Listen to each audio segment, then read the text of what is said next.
So the Indianapolis Colts, once again, have one of the most embarrassing performances that I've ever seen. The Giants had the worst offense coming into this game. They had the number one overall pick heading into the week. And the Giants were averaging 14 points a game, right? They triple that. When they score 45, they almost score 50. They could have easily scored 50 as well. Easily scored 50. Could you imagine the New York Giants? You know they scored 45. Could you just imagine the Giants score 50 on the Colts? Yeah, and it's very easy to point fingers at Gus Bradley. It's very easy to point fingers at Shane Steichen. But let me ask you this. What has been the common denominator of all this? New head coach, not working out. New quarterback every year, not working out. New coordinators, not working out. The same common denominator is Chris Ballard. Chris Ballard's an issue. He's the issue. I think he is restricting Gus Bradley and Shane Steichen from being able to run this team the way they want to, from, Jim Bob Cooter. I think he is restricting these guys. I think he's restricting Shane Steichen's ability to make decisions. I think Chris Ballard is making more decisions than Shane Steichen. I think he's making more decisions than Gus Bradley and Jim Bob Cooter. And besides, the final say in drafting a guy or hiring other people, Chris Ballard makes some pretty big decisions. All of them have been. I actually don't think Gus Bradley is the biggest issue. I really think that Chris Ballard is the biggest issue. I would not mind bringing Gus Bradley back. I know you're about to say JDW. You're out of your mind, but listen to me. Allowing 45 points to the Giants, let me just say this right away before I get into this. Allowing 45 points, and as he said, it's embarrassing, and that falls on him 100%. A lot of it does fall on Gus Bradley, regardless of how the defense plays. But allowing 45 points to the Giants isn't excusable. It's pathetic. It's fucking sad.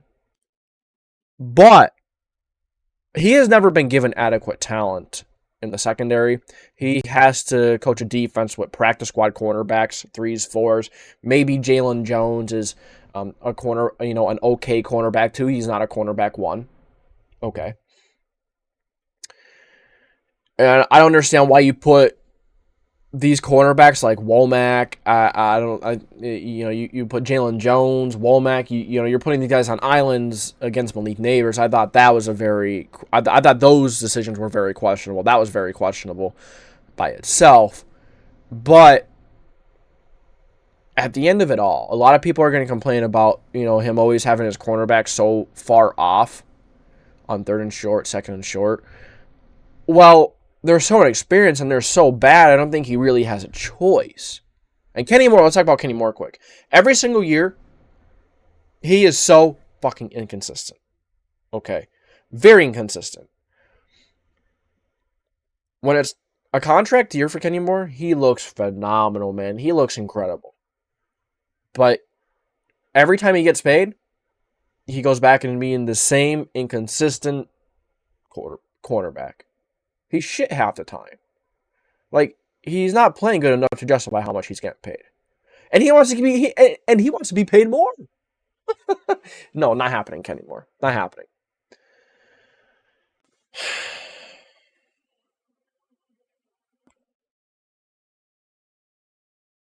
$45 points to the Giants, not good.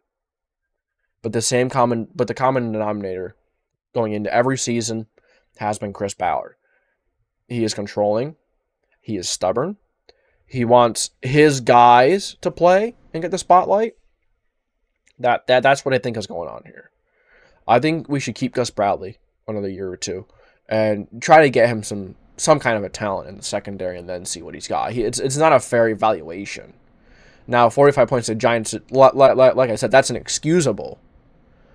But it's an unfair evaluation. It's unfair to give him the kind of cornerbacks, the kind of secondary that he's been given to work with. They're not good.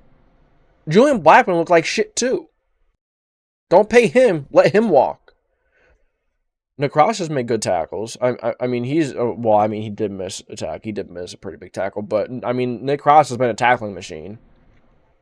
And that's because of how bad the linebackers have been, and how the defensive line has been inconsistent as well. Letting everyone through, letting the running backs. It's a problem when your safeties when one of your safeties and have some pretty major tackle numbers. That's a problem. But it's not all Gus Bradley's fault. I don't think anybody wants to play for Chris Ballard. And then when your leader, your franchise quarterback, we're about to make the transition to offense and Shane Steichen. When your leader, when your young quarterback drafted number 4 overall, the supposed face of the franchise, being paid millions and millions of dollars in the red zone on third down. Coach, I'm tired. In the middle of the season, Coach, I'm tired. Take me out. That's the most pathetic shit I've ever seen. And then he's put back in there 2 weeks later. Yeah, if I was playing, it doesn't matter where I was playing. If I was playing for that team too, I would be fucking defeated. Could you imagine anyone else going to the head coach and saying, Coach, I'm tired, take me out? In a big time down, a big time player doing that, or anyone. Coach would say, no, get back in there. Or they would just bench him and they wouldn't play again. At any level, that has never happened in the history of the NFL. And it's a stain to not only Anthony Richardson himself, but every single coach, every single trainer, Shane Steichen, Chris Ballard, Jim Irsay. It's a stain on the franchise. It's a stain on the city of Indianapolis sports. It's a stain on the NFL and across every level of the game. No one has respect for Anthony Richardson. And this is what I got to say about Shane Steichen. I have had Shane Steichen's back until what he said the other day in his presser about kind of players being late.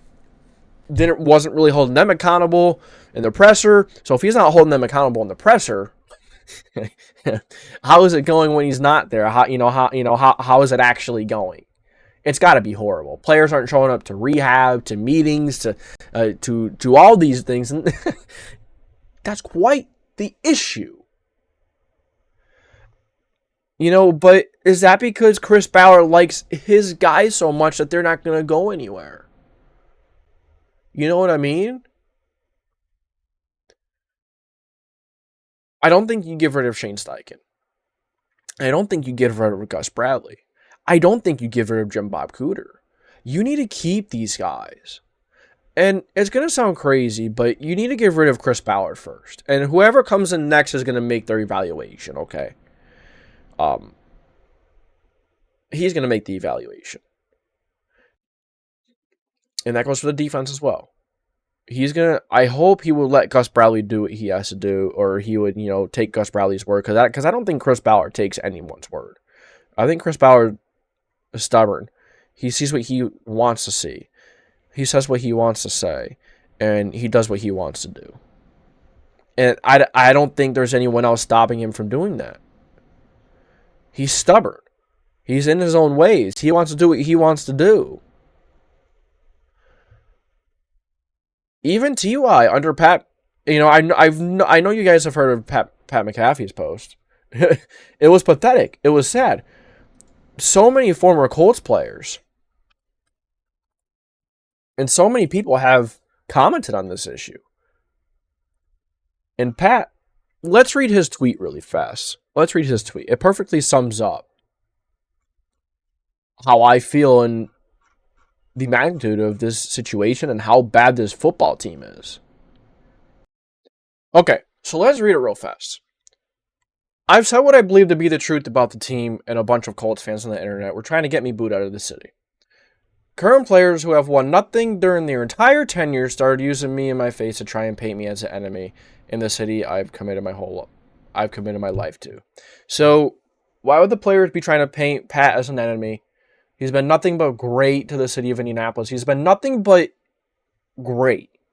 Nothing short of incredible for this franchise. He's brought a lot of light to this franchise. He's brought a lot of, eyes to it, considering he played for them. He was an awesome punter. And now he's got his show. He's phenomenal. His show takes place in Indianapolis, I'm pretty sure. You know, he loves the city. He loves his team. And for players to fire back and, you know, and it shows where the players are themselves. It's not a good spot. They're entitled, and you'll see, he'll say this, and I agree 100%. I agree 100%. And in the end, everything is said just like I fucking said it would. In the biggest moments, everybody with the brain knew they'd crack, and they did. We all knew. We all knew that this game was coming. It happens every single year. Every year this happens. A blind person can see the red flags in this team. Work ethic questions never happens on good teams. Preparation commitment questions never happens on good teams. Late to meetings never happens on good teams. Late meetings never happens on good teams. Late to skipping treatment never happens on good teams.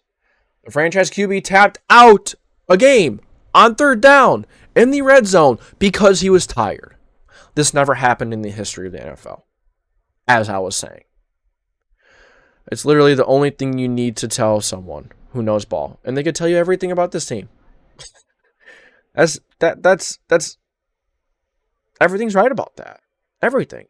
If anyone hears about a supposed franchise quarterback tapping out saying I'm tired in that situation, they're going to tell you it's pathetic. It's fucking sad. Okay?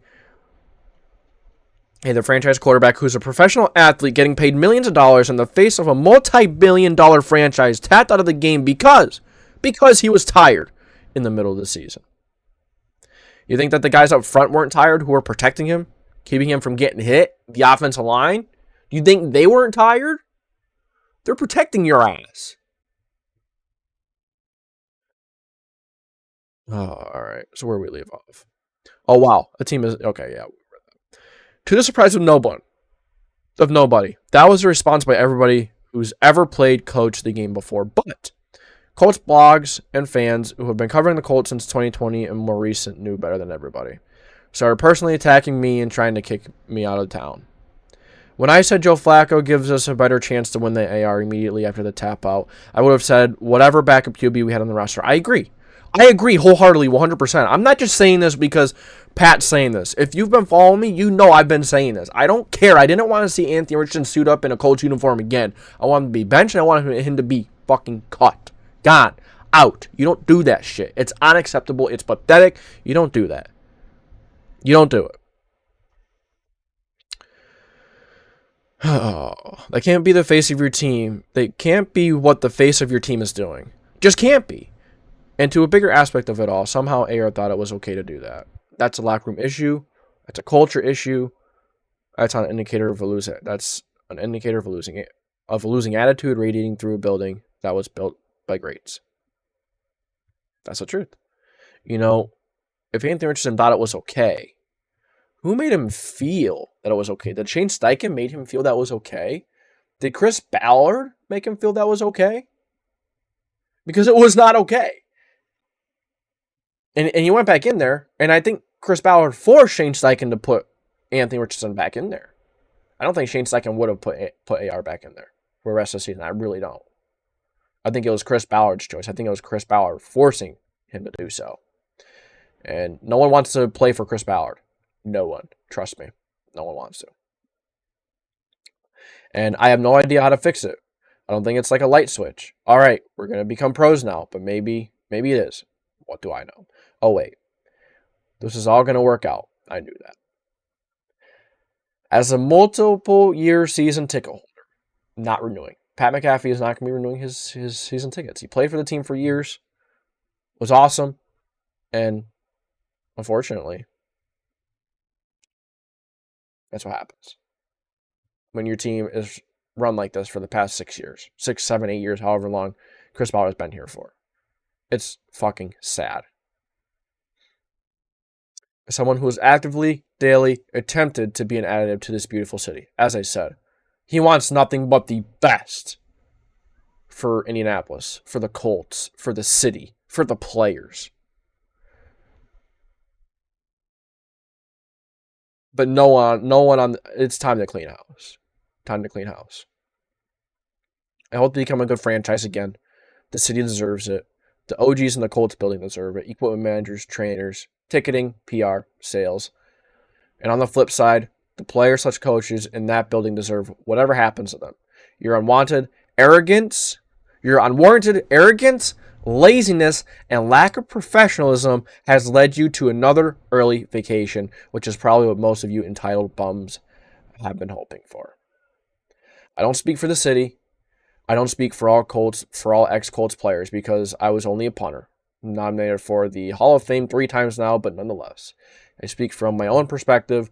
Never seen a group waste opportunities, talent, and money more than this group. Cheers.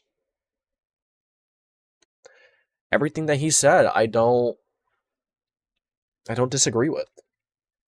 I don't. It's pathetic where this team is, man. And look, all the players that T.Y. Hilton, a legend, a great popcorn meme. Darius Butler, get in the conversation. And there were many others that were in the conversation. I think quite a few people said stuff. Robert Mathis expressed his frustrations. It's sad. And we need a new resume. We need a new general manager. Maybe we do have to get rid of everyone to change the culture, to get rid of the past, to get rid of what's going on now. But I truly believe that Chris Ballard is the biggest issue of them all. And I don't think it's close. And Jim Irsay has to be up there too, man. You know what I mean? He has to be held accountable as well. But that's all I got to say, man. It's disappointing that this is what it has come down to every single season, every single year. I don't think anyone wants to play. I don't think anyone wants to fight. I don't think anyone wants to be here. Like Pat said, I think everyone wants an early vacation. It's sad. Being paid lots of millions of money, millions of dollars. I don't think Kenny Moore wants to be there. I think Buck wants to be there. I think a couple people want to be there. But most of them, nah. The culture needs to change. There needs to be a lot of change this offseason. And if there's not, be ready for the same bullshit next year. That's all I got to say. And another thing I do want to bring up really fast. If we do get rid of Shane Steichen, Anthony Richardson has to go. I mean, he's struggling to get a grasp of the game. He's looked like shit. So to have him have to learn a whole new system from someone else now, you're just setting yourself back another year. You're just setting yourself back even more. The longer Anthony Richardson is here, the longer the Colts are going to be set back, especially for what he did this past season, for what he has done. Tapping out in the middle of the season because he's tired. That is unfucking acceptable. I don't care what people say. I don't care how much people downplay it. It's fucking sad. It's pathetic. It's not acceptable. And I've said this for weeks. At the moment I heard that he tapped out, you guys know how I was all over Anthony Richardson like flies on shit. And it's not going to change. I will forever cling on to that, and I will forever remember this. Whenever Anthony Richardson's name is brought up, all I'm going to think about is, the guy who tapped out because he was tired on third down in the red zone in the middle of the season. Yeah. Yeah, his offensive line wasn't tired either, protecting his ass, keeping him clean, protecting him the best that they could. No, they were tired, man. After they had to run down the field and go, get in a huddle or snap the ball too, they weren't tired. Nah, not a chance. It was only Anthony Richardson. But yeah, lots of change needs to happen. What do you guys think? Who's the biggest issue? Is Gus Bradley the biggest issue? Is Chris Ballard the biggest issue? I think it's Chris Ballard by far. I think Chris Ballard has restricted and restrained the coaching staff and what they're supposed to do. They're supposed to make the evaluations. They're supposed to, as Chris Ballard is as well, but they're supposed to be leading the football team on the field. And I think Chris Ballard is trying to do that a little too much. I think he's trying to dip his fingers into it a little too much. Chris Ballard's job is to get these guys talent, is to get these coaches talent and give them the chance and provide them with the adequate talent to do their jobs. And Chris Ballard has not done that. And on top of that, I think Chris Ballard is telling them who to put back in the game, who sits, who is not allowed to be sit. I think Chris Ballard is a manipulative puppet, or no, that doesn't make. I think he's manipulative. I think he's bringing. I don't think anyone wants to play for Chris Ballard. He's been the same common denominator every single year. New quarterbacks, new coaches. He's been the same common denominator. Time to give rid of Chris Ballard. Time to instill a new culture into this coaching staff, into this team. You don't want to fire your coach after 2 years. Sometimes, you have to, but we don't need turnover. You don't need to be firing a coach after 2 years. You need to stay patient. And I know you may be like JDW patience.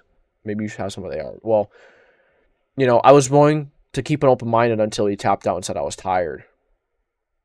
Since then, I don't care. I have zero patience for that shit. Zero. As everyone else should not have any patience for that shit. But that's it for me. I'm officially going to log off here. I would like to hear your guys' thoughts in the comment section below, what you guys think about this. It's pathetic. It's sad. It is what it is. It happened, and it's time to move on, and it's time to instill a new culture into this team. So let me know what you guys think. Thank you for tuning into the JDW Sports Talk Show. If you enjoy, make sure to like, subscribe, put the post notification bell on so you miss any featured videos. I'm going to be making a video just for Gus Bradley. I appreciate you guys stopping by. It's the JDW Sports Talk Show. Signing off.